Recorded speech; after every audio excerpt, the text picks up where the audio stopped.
بسم اللہ الرحمن الرحیم۔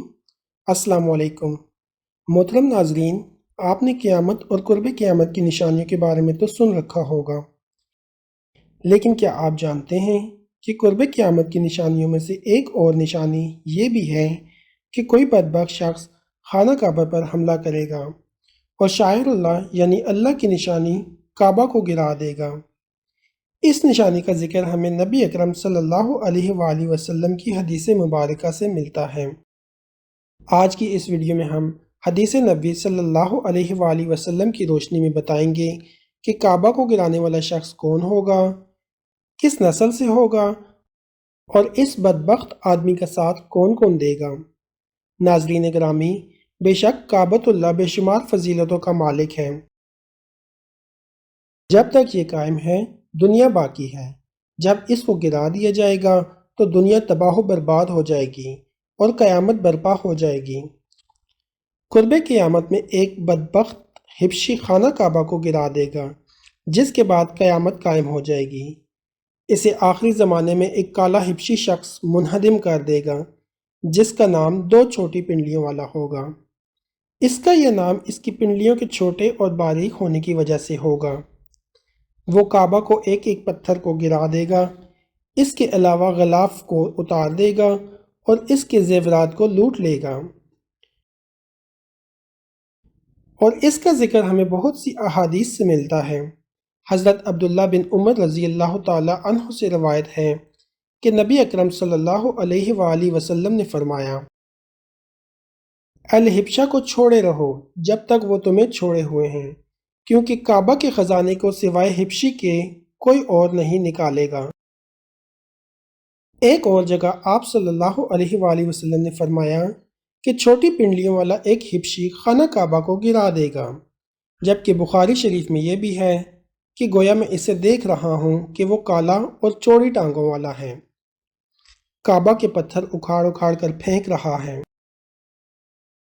ناظرین گرامی، آپ صلی اللہ علیہ وآلہ وسلم نے اس شخص کا مزید حلیہ بتاتے ہوئے فرمایا کہ اس کے سر پر بال نہیں ہوں گے، جوڑوں میں ٹیڑھا پن ہوگا، ایسا محسوس ہوگا جیسے اپنی جگہ سے ہٹے ہوئے ہیں۔ مزید فرمایا کہ یہ شخص پھوڑے سے خانہ کعبہ کو گرائے گا۔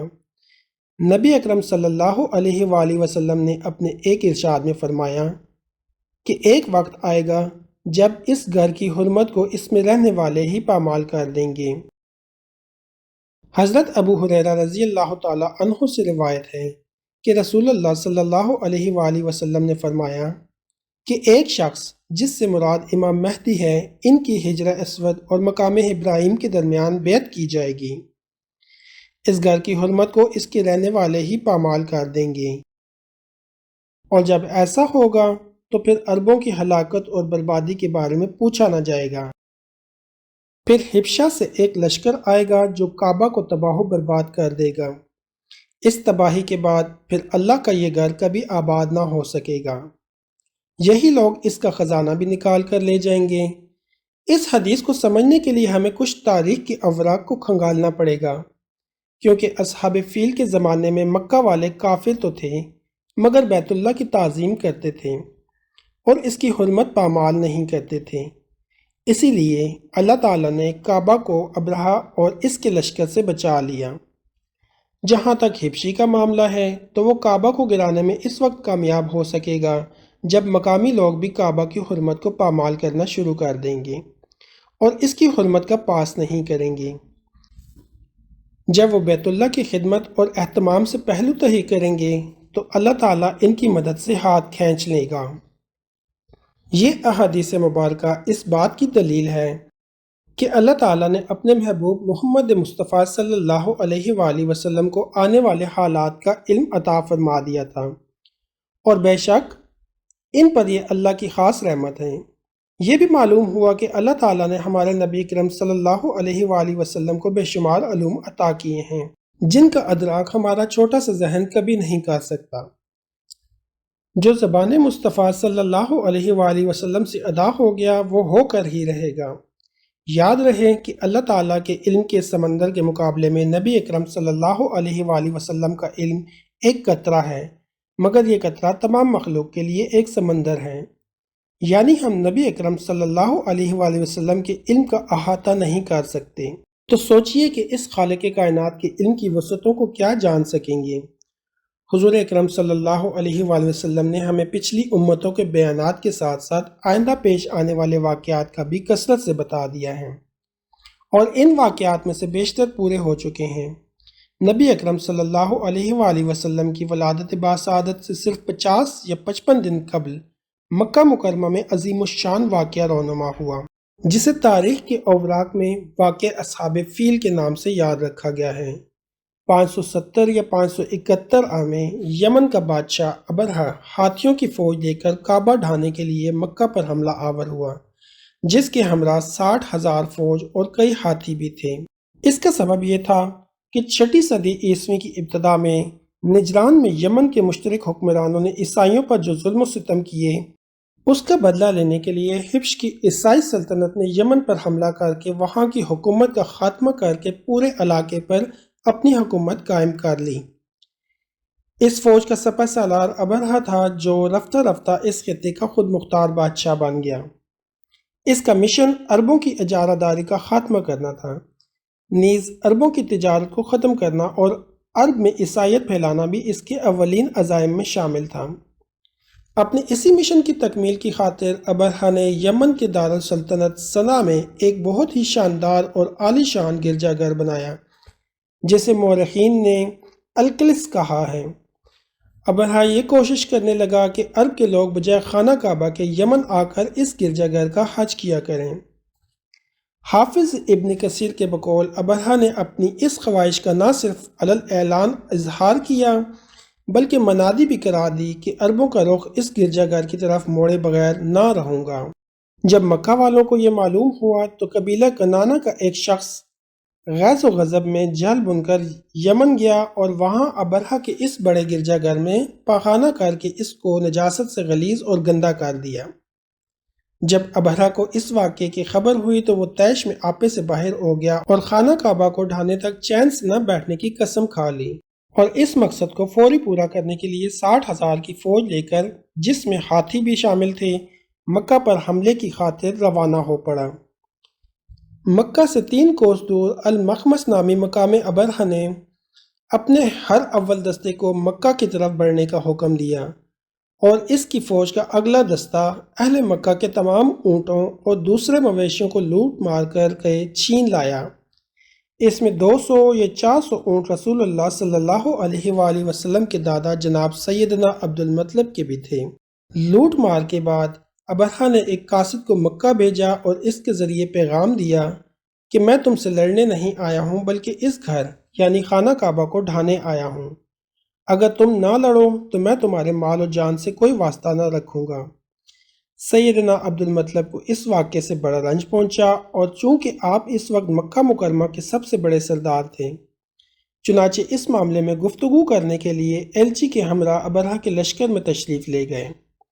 جب ابرہہ نے حضرت عبد المطلب کو دیکھا کہ ایک بلند قامت، رعبدار اور نہایت ہی حسین و جمیل آدمی ہیں، جن کی پیشانی پر نور نبوت کا جاہ و جلال چمک رہا ہے، تو صورتحال دیکھتے ہی وہ مرعوب ہو گیا، اور بے اختیار تخت شاہی سے اتر کر آپ کی تعظیم و تکریم کے لیے کھڑا ہو گیا، اور اپنے برابر بٹھا کر دریافت کیا کہ کہیے سردار قریش، یہاں آپ کی تشریف آوری کا کیا مقصد ہے؟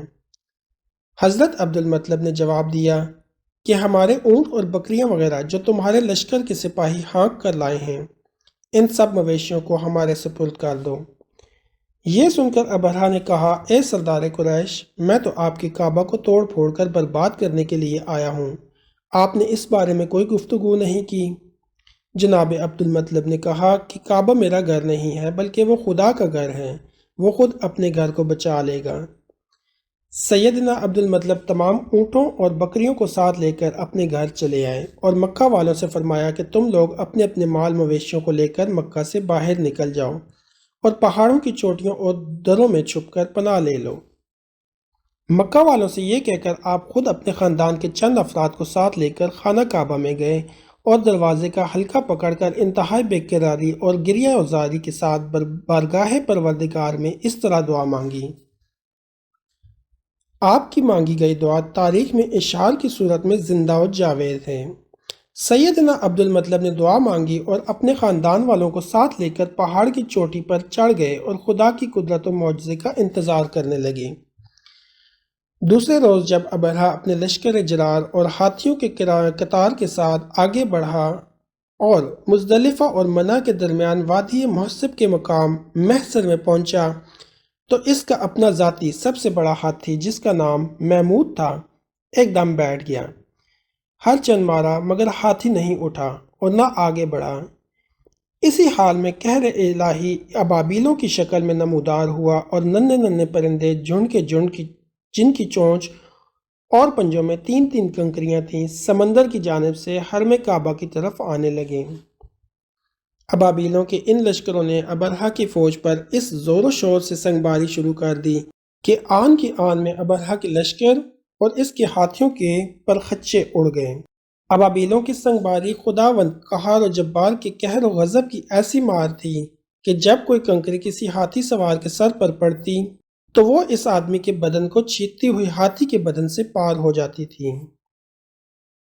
چنانچہ قرآن مجید کی سورہ فیل میں اللہ تبارک و تعالیٰ نے اس واقعے کا ذکر کرتے ہوئے ارشاد فرمایا کہ اے محبوب، کیا آپ نے نہیں دیکھا کہ آپ کے رب نے ان ہاتھی والوں کا کیا حال کر ڈالا؟ کیا ان کے داؤں کو تباہی میں نہ ڈالا اور ان پر پرندوں کی ٹکڑیاں بھیجی تاکہ انہیں کنکر کے پتھروں سے ماریں، تو انہیں چھپائے ہوئے بس جیسا بنا ڈالا۔ اس واقعے کے بعد لوگ اس قدر خوف زدہ ہو گئے کہ کوئی شخص بھی بری نظر سے خانہ کعبہ کی طرف دیکھنے سے بھی کتراتا تھا۔ بے شک اللہ اپنے گھر کی حفاظت کرنے والا ہے اور یقیناً قرب قیامت کے نزدیک کعبہ پر حملہ کرنے والا حبشی اپنا دردناک انجام پائے گا، کیونکہ اللہ بہتر انصاف کرنے والا ہے۔ بخاری شریف میں ہے کہ قرب قیامت کے وقت حضرت عیسیٰ علیہ السلام کے پردہ کرنے کے بعد جب لوگوں کے سینوں سے قرآن پاک اللہ اٹھا لے گا تو اس کے بعد وہ بدبخت حبشی خانہ کعبہ کو گرائے گا۔ اس حدیث میں افج لفظ کا استعمال ہوا ہے، اور افج وہ ہے جو اکڑتا ہوا چلے یا چلنے میں اس کے دونوں پنجے نزدیک رہیں اور دونوں ایڑیوں میں فاصلہ رہے۔ وہ حبشی مرد جو قیامت کے قریب خانہ کعبہ کو ڈھائے گا وہ ایسی شکل کا ہوگا۔ دوسری روایت میں ہے کہ اس کی آنکھیں نیلی، ناک پھیلی ہوئی اور پیٹ بڑا ہوا ہوگا، اور اس کے ساتھ اور لوگ بھی ہوں گے۔ وہ کعبہ کا ایک ایک پتھر اکھاڑ ڈالیں گے اور سمندر میں لے جا کر پھینک دیں گے۔ یہ قیامت کے بالکل نزدیک ہوگا۔ یہاں یہ بات بھی ذہن نشین رہے کہ ان قیامت کی نشانیوں سے متعلق روایات میں چند ایک معاملات اور شخصیات کو چھوڑ کر ان کا ظاہر ہونے کا وقت، حالات و شخصیات اور اقوام عالم کا معاملہ کافی نامعلوم ہے، اور واضح نہیں ہے کہ اس پر کوئی حتمی رائے دی جا سکے کہ کب کون کیسے خروج کرے گا۔ آج کل کے سیاسی تناظر میں لوگ اور اکثر علماء اکرام بھی یہی سمجھ رہے ہیں کہ بس قیامت صرف چند سالوں یا دہائیوں میں آنے والی ہے۔ کعبہ اور مسجد نبوی کو یمن یا ایران کے جنگجو تباہ کر دیں گے یا خود زمین میں دھنس جائیں گے۔ آئندہ چند سالوں میں امام مہدی اور حضرت عیسیٰ علیہ السلام کا نزول ہو جائے گا۔ برمودا ٹرائنگل سے دجال نمودار ہو جائے گا اور فتنہ پھیلائے گا۔ یہودیوں، عیسائیوں اور مسلمانوں کی آپس میں جنگ ہوگی جو بس چند دن کی دوری پر ہے، وغیرہ وغیرہ۔ حقیقت یہ ہے کہ یہ سب قیاس آرائیاں سادہ لو عوام الناس کو محفوظ کرنے اور عمل اور جہاد سے دور کرنے کے لیے کی جاتی ہیں۔ اگر گہری نگاہ سے دیکھا جائے تو بڑے بڑے فتنے تو حضرت عثمان غنی رضی اللہ تعالیٰ عنہ کے دور سے ہی رونما ہونے شروع ہو گئے تھے۔ کتنے ہی لوگوں نے مہدی ہونے کا ڈرامہ رچایا، کتنی ہی دفعہ مسلمانوں اور یہود و نصارہ میں بڑی جنگیں ہوئیں، کتنی مرتبہ قبل اول فتح ہوا، کتنی مرتبہ قبلہ اول پر یہود کا قبضہ رہا، کتنی مرتبہ دجال نما انسان پیدا ہوئے، لیکن ان کا ذکر قرب قیامت کے سلسلے میں نہیں ہوتا۔ صرف 20ویں اور 21ویں صدی کے سیاسی معاملات و واقعات کو ہی قرب قیامت سمجھ لیا گیا ہے، جبکہ نبی اکرم صلی اللہ علیہ وآلہ وسلم کے ایک فرمان کے مطابق آپ کی وفات کے بعد کا سارا زمانہ قرب قیامت ہی ہے، چاہے کتنی ہی صدیاں بیت جائیں۔ لہٰذا علماء کو چاہیے کہ آج کل کے سیاسی پروپیگنڈے سے متاثر ہو کر ان عوام الناس کو محفوظ کرنے کی بجائے ان کو نیک اعمال اور جہاد فی سبیل اللہ کی ترغیب دیں۔ اللہ تعالی ہمیں عمل کی توفیق عطا فرمائے، آمین۔